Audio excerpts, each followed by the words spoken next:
বিশ্বের সবচেয়ে ঠান্ডা গ্রাম ইয়াকুতিয়ার গ্রামীণ জীবন।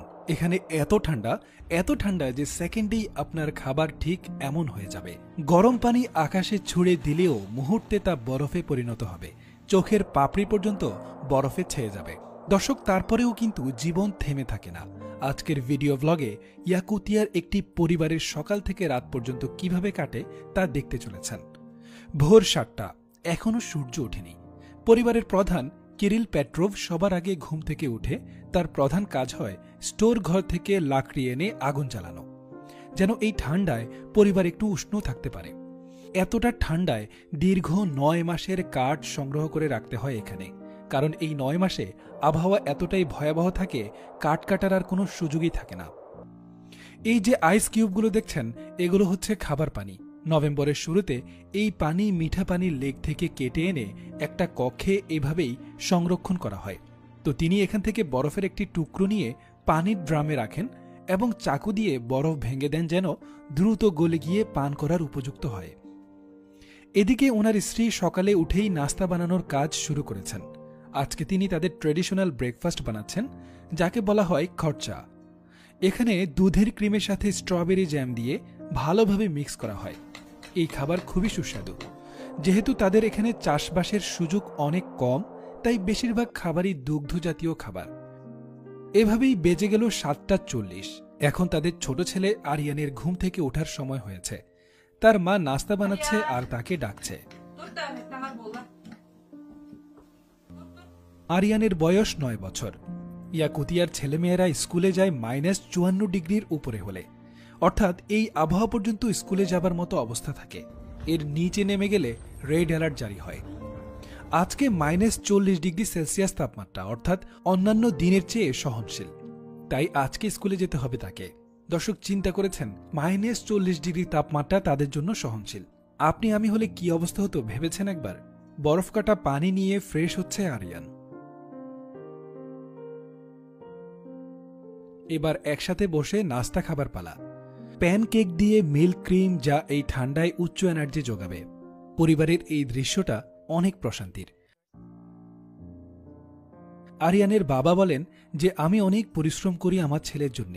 আমি চাই সে ভালো শিক্ষিত নম্রভদ্র মানুষ হয়ে উঠুক। খাবার শেষে আরিয়ানের মা তাকে ভালোভাবে শীতের পোশাক পরিয়ে দিচ্ছে।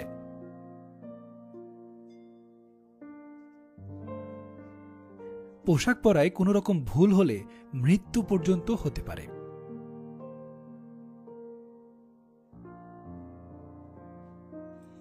বিদায় জানিয়ে বাসা থেকে বের হলো আরিয়ান। সূর্যের আলো এখনো দেখা দেয়নি। একটু হাঁটার পর আরিয়ানের চোখের পাপড়িতে বরফ জমতে শুরু করে। আমাদের ভিডিওগুলো দেখছেন মেহেদি হাসান মালয়েশিয়া থেকে, শিল্পী ইসলাম ইউএসএ থেকে, ফ্লোরিয়া নোয়াখালী থেকে, চাঁদনি আক্তার জুই ইংল্যান্ড থেকে, পাপিয়া দাস শ্রীমঙ্গল থেকে, সাবু সুইজারল্যান্ড থেকে, জাহানারা বেগম নিউ ইয়র্ক থেকে, পরিমল গোমেজ ঢাকা থেকে, আলী আহমেদ মানিক সিঙ্গাপুর থেকে, সাদিয়াস কিচেন ঢাকা থেকে, মাহুয়া ঘোষ ভারত থেকে। দর্শক, আপনি কোথা থেকে ভিডিওটি উপভোগ করছেন অবশ্যই মন্তব্য করতে ভুলবেন না। 10 মিনিট ধরে এই বরফের রাস্তায় হাঁটতে হাঁটতে অবশেষে স্কুলে পৌঁছায় আরিয়ান। পুরো সময়টা আরিয়ানের মা দুশ্চিন্তায় থাকে যে ছেলে ঠিকমতো পৌঁছালো কিনা।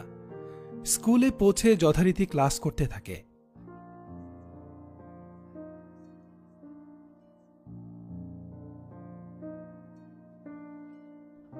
টিফিনের সময় হেলদি ফল এবং সেদ্ধ ডিম দেয়া হয়, যেন পুষ্টি চাহিদা ঠিক থাকে। স্কুল শেষে আরিয়ান তার বন্ধুর সাথে এভাবেই বাড়ি ফেরে। সৃষ্টিকর্তা কত সুন্দরভাবেই না সাজিয়েছেন এই অঞ্চলগুলোকে। দর্শক, এই এলাকার ঘোড়াগুলো দেখুন, কতটা পশমওয়ালা ঘোড়া।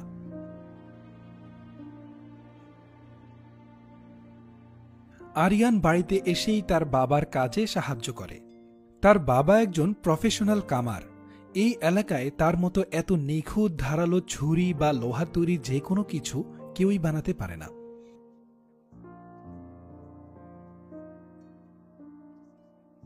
আরিয়ানও বাবার সাথে সাথে কাজ শিখছে। মায়ের রান্নার জন্য লাকড়ি কাটছে ছোট্ট আরিয়ান।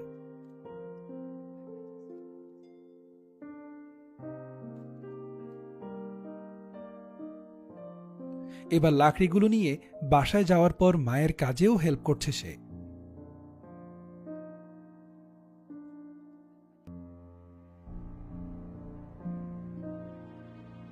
এই ডিশটা আরিয়ানের পছন্দের। দেখতে দেখতে বিকেল হয়ে গেল। আরিয়ান তার বাবার সাথে মাছ ধরতে এসেছে এই বরফে জমে যাওয়া লেকে। একটি হারপুন দিয়ে বরফ গর্ত করা হয়, তারপর এরকম স্পিন টুল দিয়ে পানি খোদাই করা হয়।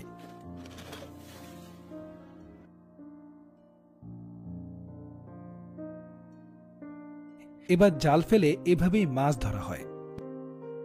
দর্শক, এই ভিডিওতে আমরা দেখলাম প্রকৃতি যতই কঠিন হোক, সৃষ্টিকর্তা মানুষের মাঝে প্রতিকূলতার মধ্যে টিকে থাকার মেধা দিয়ে দেন।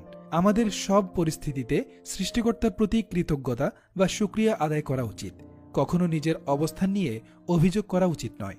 এই ভিডিওতে এত ঠান্ডার মধ্যেও দেখেছেন একজন বাবা কতটা পরিশ্রম করছে তার পরিবারের জন্য, একজন মা কতটা ত্যাগ স্বীকার করছে তার সন্তানের জন্য, আর সন্তানও এই বয়সেই বাবা মায়ের কাজে কতটা সাহায্য করছে। তা থেকে আমাদের অবশ্যই শিক্ষা নেওয়া উচিত। দর্শক, কেমন লাগলো পুরো ভিডিওটি মন্তব্য করতে ভুলবেন না।